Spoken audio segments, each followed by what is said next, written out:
Now the first thing we need to do is just debone this front shoulder here.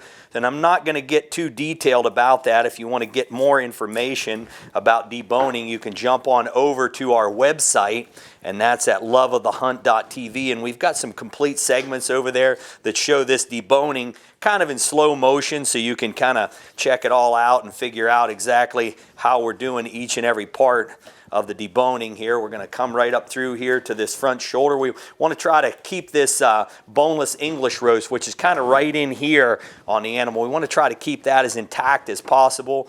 We're going to take this front leg off, this shank. Okay, and then that's going to leave us with the blade bone up inside here. And as many of you know, there's a ridge that goes right down the back of that blade bone. Now, if we follow right down along that ridge, everything on the left-hand side over here, as I'm holding it, this is a piece of meat right here called the chuck tender. And the reason they call that the chuck tender is it kind of basically looks like a little fillet.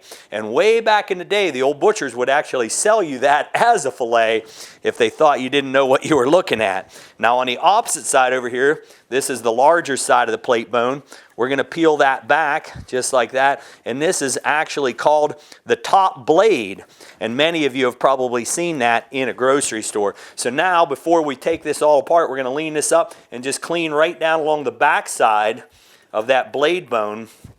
We're going to clean that right up and try to get as much meat off of that blade bone as we can. We can set those off to the side and trim them up later. So once again, right here is actually that top blade. So this is on the right side of the blade bone right here, okay?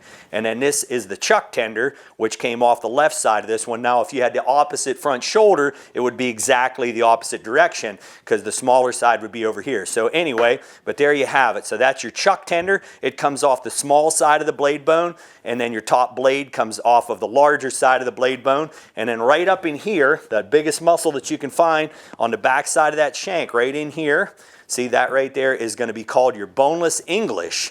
So what we're going to do now is we're going to take all this off of here. We'll set that off to the side, and we can trim that up for burger meat. And then we can go to work on our top blade, our chuck tender, and our boneless English. And we can make a nice little roast out of those 3 pieces of meat.